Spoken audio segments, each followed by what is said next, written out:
I'm going to make a point clear about what the world of legal in birth registration means by the word birth.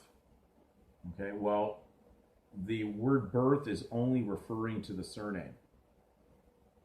That's their key uh, focus, and that's why they even underline it, not just as an error to an extent on the birth on the statement record, but it's because they're again inducing and bringing someone into a legal contract as a minor, which they couldn't be. So we already know that citizenship in itself is make believe, but we're going into the understanding what do they mean by birth. So I want you to understand that when you do a little bit of research, you can go on the net and look up word birth, you'll see what I'm talking about. It'll mainly point at the surname.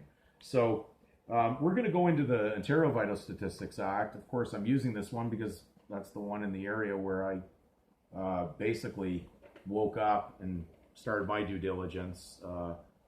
And so therefore, to see the other side, I had to know what was going on. I went into the Vital Statistics Act, Section 15, and it's under the subheading, adding forename to birth registration.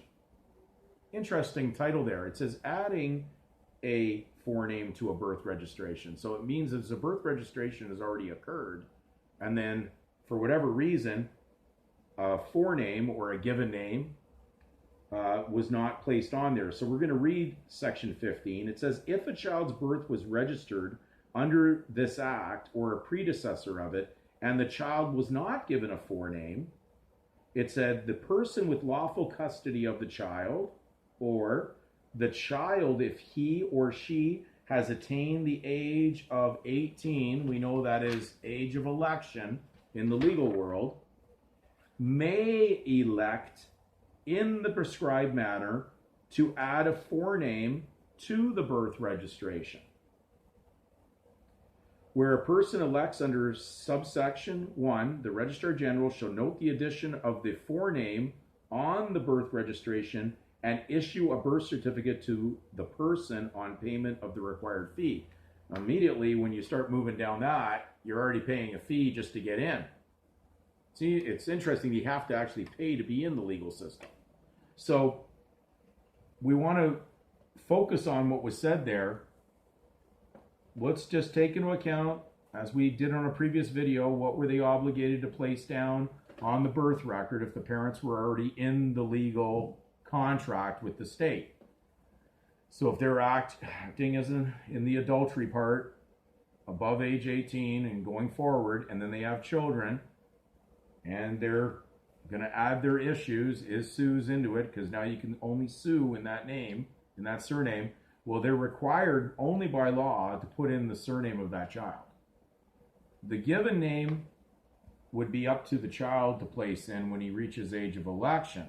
So if a child had not elected to do that, he would not be in the legal system with a birth certificate, which would imply he's part of a collective society that's operating in legal debt. So we're going to read the definition of election. So just bear with me. I'm just going to pull a book forward here. And please forgive me for the state of this book, because it appears they didn't expect anybody to ever read these law dictionaries. By the time I use them for any period of time, they fall apart. So I think they're just meant for decorations in the lawyers' offices, because I don't really think they read them. And funny enough, I did ask a lawyer one time with all the books behind him. I said, did you read those? And he says, no, just there for decoration. So at least he was being honest in that manner. So here's the definition of election in the Canadian Law Dictionary. It says, election, making a choice. Pretty simple. Then it says, in the context of choosing judicial review or appeal after having accepted an award, the essence of the doctrine of election is that a person is properly precluded from exercising a right. We read that under the Civil Code of Quebec, that a child could exercise a right to use the name that was in the registration. So it says, is properly precluded from exercising a right that is fundamentally inconsistent with another right, if he has consciously and unequivocally exercised the latter.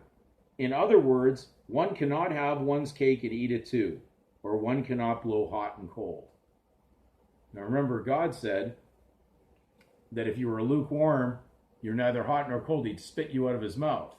So when you've gone down the legal journey, so we're using the reference of the child, that baby was not registered, placing the given name in there so that he could obtain a birth certificate, he'd be in a position when he chooses or elects to enter into the legal, he'd be walking into the legal obligations. So we do not want to misunderstand that no one was forced into this. The only thing that Caesar required that would have put a fine on the parents for not filing the registration of the birth was only based on the surname as the birth name. That is it. They had to pick one or the other, but they could never have been fined for not putting a given name in that record.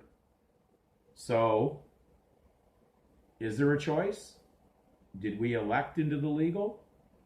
Were we let into the legal and then continued after 18 to act in it? Did we have an opportunity to make another choice? Let's go down those subject matters, because we know most of us have just already acted upon what our parents directed us to do.